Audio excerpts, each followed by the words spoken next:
ሰላም ቤተሰብ ጌትነት ነኝ ከመቅረዝ ሚዲያ። በዛሬው ዝግጅታችን የገንዘብ ቁጠባና ብድር ህብረት ስራ ማህበራት ኢኮኖሚያዊና ማህበራዊ ፋይዳቸውን ወይም ጥቅማቸውን በተመለከተ እንማማራለን። የገንዘብ ቁጠባና ብድር ህብረት ስራ ማህበራት በተለይ ዝቅተኛ ገቢ ላላቸው የህብረተሰብ ክፍሎች እንደ ወሳኝ የፋይናንስ አማራጮች ሆነው እያገለገሉ ይገኛሉ። በተለይ በአሁኑ ሰዓት በሀገራችን በከተማ አካባቢ ሚናቸው በጣም እየጎላ መጥቷል። እንደ ከተማው ባያድጉም በገጠርም ቢሆን በተመሳሳይ በጣም ኢምፖርታንት የሆኑ ተቋማት ናቸው። የቁጠባ ባህልን በማስፋፋትና የተበታተነ ሀብትን በማሰባሰብና በማዋሃድ የተሻለ የብድር አገልግሎት በማቅረብ ላይ ይገኛሉ። እነዚህ ተቋማት ለአካባቢያዊ ማህበራዊና ኢኮኖሚያዊ ልማት አስፈላጊ የሆኑ ሞተሮች ሆነው እያገለገሉ ይገኛሉ ማለት ነው። ከዚህ ቀጥለን እንግዲህ የኢኮኖሚያዊ ተግባራቸውን ወይም ኢኮኖሚያዊ ጠቀሜታቸውንና ማህበራዊ ጠቀሜታቸውን ሁለቱንም ለይተን እንመለከታለን። መጀመሪያ የኢኮኖሚያዊ ጠቀሜታቸውን ወይም ደግሞ ኢኮኖሚያዊ ፋይዳቸውን እንመልከት። እነዚህ ተቋማት በገጠርም ሆነ በከተማ አካባቢዎች የኢኮኖሚ እድገትን በማሳደግ ረገድ ቁልፍ ሚና እየተጫወቱ ያሉ ተቋማት ናቸው። እንደው ለምሳሌ ለአብነት ያክል ከዚህ ቀጥሎ ያሉትን ነገሮች አንስተን የኢኮኖሚያዊ ጠቀሜታቸውን ወይም ኢኮኖሚያዊ ፋይዳቸውን እንመለከታለን። አንደኛ እንግዲህ አማራጭ የፋይናንስ ምንጭ ሆነው እያገለገሉ ነው። ኢኮኖሚ ውስጥ ፋይናንስ በጣም መሰረታዊና ወሳኝ ጉዳይ ነው።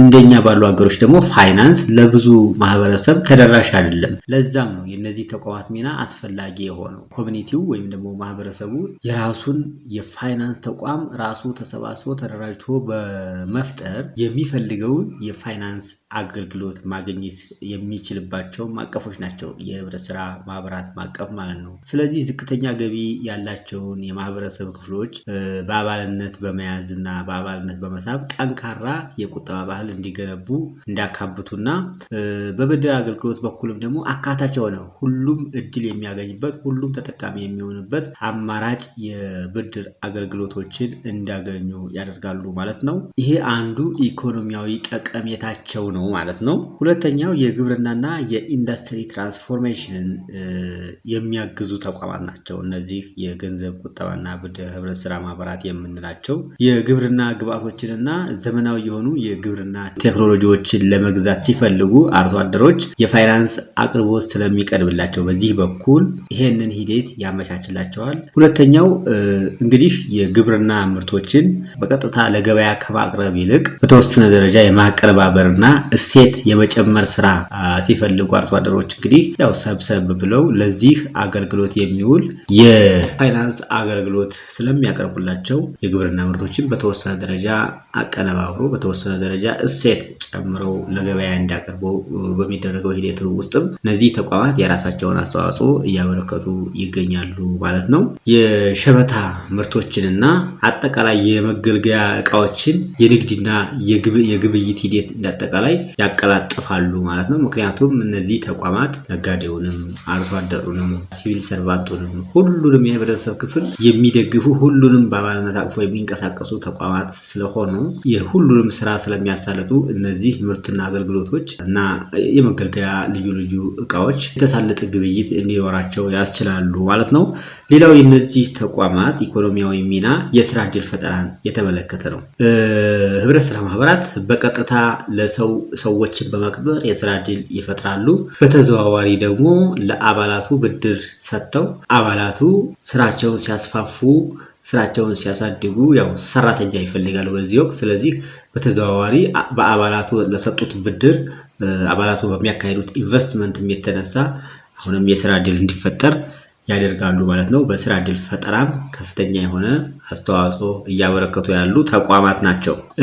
ኢኮኖሚያዊ ፋይዳቸውን በተመለከተ ይህንን ካወራን ቀጣይ የማህበራዊ ፋይዳ ወይም ማህበራዊ ጠቀሜታቸውን ደግሞ እንመልከት። እንግዲህ የገንዘብ ቁጠባና ብድር ህብረት ስራ ማህበራት ገንዘብን አሰባስበው ብድርን ለአባላቱ ከመስጠታቸው በተጨማሪ ማለት ነው ተቋማቱ በራሳቸው የተገነቡበት እሴት ማህበረሰብን እንደ ማህበረሰብ ጠንካራ መሰረት እንዲኖረው የሚያስችል ተቋማዊ እሴት አላቸው። ያ ማለት ነው ማህበረሰቡ ጠንካራ የሆነ ማህበራዊ ትስስርና የመደጋገፍ ባህል እንዲኖር ያስችላሉ ማለት ነው። በጋራ ድጋፍ በአንድነትና በጋራ ጥቅም ላይ የተመሰረቱ ጥልቅ ማህበራዊና ኢኮኖሚያዊ ግንኙነቶችን እንዳዳብሩ ስለሚያስችሉ ማህበረሰቡ እንደ ማህበረሰብ በደንብ እርስ በርሱ እንዲተሳሰርና ተደጋጋፊ የሆነ የጋራ ጥቅም አለ አይደል? የጋራ ጥቅም አንዱ የአንዱን ችግር እንዲፈታ በሚያስችል መዋቅር ላይ የተመሰረቱ ስለሆኑ ማህበራዊ ትስስርን ያጠናክራሉ ማለት ነው። እነዚህ ማህበራዊ ትስስር ምናልባት በአባላት ብቻ አይደለም፣ በአባላትና በአባላት መካከል፣ በአባላትና አባል ባልሆኑ ሰዎች መካከል እንዲሁም ደግሞ ጀነራሊ በአካባቢው ማህበረሰብ መካከል ጥልቅ የሆነ ግንኙነት እንዲኖር ያስችላሉ ማለት ነው። ሌላው የእውቀትና የአቅም ግንባታ ስራንም ያሳለጣሉ። ስለ ህብረት ስራ ማህበራት የትምህርት የስልጠና እና አንዳንዴም የጥናት ስራዎችን በመስራት ይህንንም የሚሰራ ተቋም ራሱ በማቋቋም ከፍተኛ ችሎታ ያለው አቅም ያለው እውቀት ያለው ማህበረሰብ እንዲፈጠር ያደርጋሉ ማለት ነው። በዚህ መንገድም ማህበራዊ አገልግሎት ይሰጣሉ፣ ማህበራዊ ጠቀሜታ አላቸው ማለት ነው። ሌላው ተጋላጭ ቡድኖችን በማካተት ነው ኢንክሉዥን የምንለው። ሴቶችን፣ ወጣቶችን፣ ጎዳና ላይ ያሉ ሰዎችን፣ አካል ጉዳተኞችን በሙሉ በማቀፍ እነዚህ ሁሉ የመደራጀት አቅምን፣ ዘመናዊ አገልግሎት የማግኘት እድልን ያመቻቻሉ ማለት ነው። ይህን በማድረጋቸው እንግዲህ ከፋይናንስ ማካተት ባለፈ በራስ የመተማመን አቅማቸው እንዲገነባና ለተወሰኑ ሰዎች ባህላዊና ተግባራዊ ፍላጎቶችን በጣም ያገናዘበ ለባህላዊ ለተግባራዊ ችግሮችም መልስ የሚሰጥ አስተማማኝ የሆነ የደህንነት መረቦች ይፈጥራል ማለት ነው። ማንም ሰው ወድቆ እንዳይቀር እንደ ማህበረሰብ ባለው የመተባበሪያ ማዕቀፍና የመተባበር ባህል መሰረት ሁሉም ሰው ሸተት ያደረገው እንቅፋት የመታው ሁሉ በዛው ወድቆ እንዳይቀር ቶሎ አፈፍ አድርገን ማንሳት እንድንችልና ተጋግዘን ተባብረን የተሻለ ህይወት እንድንኖር በተሻለ የሞራል ልዕልና ውስጥ እንድንኖር ያስችለናል ማለት ነው እንደ ማህበረሰብ። ይሄ ማህበራዊ ፋይዳቸው ነው። ሌላው ማህበራዊ ፋይዳቸው ዘላቂነትና ተተኪነት የምንለው ነው። እንግዲህ እነዚህ ህብረት ስራ ማህበራት ወጣቶችን በማስተማር በተለይ ወጣቱን የማህበረሰብ ክፍል በደንብ በማስተማር በትብብር መርሆች በህብረት ስራ መርሆች ላይ ጥሩ ግንዛቤ እንዲኖረው በማድረግ እነዚህ የተጀመሩ የህብረት ስራ ማህበራት እንዲቀጥሉ ቀጣይነት እንዲኖረው አሁን ላይ ያለው ትውልድ ሲያልፍ አዲሱ ትውልድ ተተክቶ ተቋሙን እንዳሻግረው ተቋሙ ወይም ደግሞ ማህበሩ ያው የሀገር ሀብት ሆኖ እንዲቀጥል ያስችላል ማለት ነው። ይህም እንግዲህ ክህሎት ያላቸው ወጣት አባላት በእድሜ የገፉ ቡድኖችን በእድሜ የገፉ ሰዎችን ያለምንም እንከን በመተካት ጣልቃ ገብተው በመተካት ያው የተቋሙ ዘላቂነት ቀጣይነት እንዲኖር ያረጋግጣሉ ማለት ነው። እንግዲህ እንደነገርኳችሁ ነው የህብረት ስራ ማህበራት ኢኮኖሚያዊና ማህበራዊ ፋይዳቸው በጣም ጥልቅ ነው። በዚህ ልክ ሁሉም ነገር ተሰርቶ አልቋል ማለት አይደለም። ገና መሰራት ያለበት ነገር አለ ማለት ነው። በጣም ገና መሰራት ያለበት ነገር አለ ሲባል ደግሞ አንደኛ አሁን ላይ ያሉ ማህበራትን በደንብ ማዘመን ማጠናከር ያስፈልጋል። ሁለተኛ አሁን ላይ ማህበራት በሌሉበት አካባቢ ደግሞ አዳዲስ ተቋማትን በማደራጀት እንደ ዜጋ እርስ በርሳችን የምንተጋገዝበትንና የተሻለ ህይወት መፍጠር የሚያስችለንን ሁኔታ ማመቻቸት መቻል ስላለብን አዳዲሶችን ማደራጀት ይጠበቅብናል ማለት ነው። ያው በህብረት ስራ ኮሚሽን በኩልም አሁን ላይ ያሉ የኢትዮጵያ ውስጥ ያሉት የህብረት ስራ ማህበራት ከዘርፉ ከሴክተሩ አገር ማግኘት የሚገባትን ጥቅምና ማህበረሰብ ማግኘት የሚገባውን ጥቅም እያገኙ አይደለም። ህብረት ስራ ማህበራት ኢኮኖሚያዊና ማህበራዊ ትራንስፎርሜሽንን በመደገፍ በኩል ያላቸው ሚና በሚጠበቀው ልክ እንዳልሆነ ግምገማዎች ጥናቶች አሉ። ይሄንንም ደግሞ ለማሻሻል እየተተገበረ ያለ የፖሊሲ ሪፎርም አለ፣ የአሰራር ሪፎርም፣ የአደረጃጀት ሪፎርም አለና ይህም ምን ያስፈልገናል? እንግዲህ ያው ተጨማሪ ተቋማት ያስፈልጉናል። ያሉ ማህበራት ደግሞ አንዳንዶቹ መርጅ ይሆናሉ፣ አንዳንዶቹ ይቀላቀላሉ፣ ይዋሃዳሉ። አንዳንዶቹ መፍረስ ካለባቸው የሚፈርሱ እንዳሉ ያው የፖሊሲ አቅጣጫው ላይ የተቀመጡ ነገሮች እንዳሉ ያው አይተናል ማለት ነው። ስለዚህ አሁን ጠንካራ ማህበራት መፈጠር መቻል አለባቸው። ጠንካራ ማህበራት ሲፈጠሩ አንደኛ ያሉት ማህበራት መርጅ ያርገው ወይም ደግሞ ፈርሰው እንደገና ተዋቅረው ተግባራዊ የሚሆንበት አግባብ አለ። ነገር ግን እኔ እዚህ ጋር ማንሳት የፈለኩት አንዱ መሰረታዊ ነጥብ ማደራጀት ብንፈልግ ነው። ማደራጀት ብንፈልግ የህብረት ስራ ማህበራትን ማደራጀትን ብቻም ሳይሆን እንደገና ማዋቀርም ማዋሃድም ቢፈልግ አዋጭነት ጥናት መሰራት አለበት። በአዋጭነት ጥናት ላይ ተመርኩዞ ነው እነዚህ ነገሮች የሚሰሩት ማለት ነው። ስለዚህ ስለ አዋጭነት ጥናት የህብረት ስራ ማህበራትን ለማደራጀት ወይም እንደገና ለማዋቀር ወይም ለማፍረስ አዋጭነት ጥናት ያስፈልጋል እና አዋጭነት ጥናት እንዴት ይጠናል፣ በውስጡ ውስጥ ምን ነገሮችን መያዝ አለበት የሚለውን ነገር እንመለከታለን።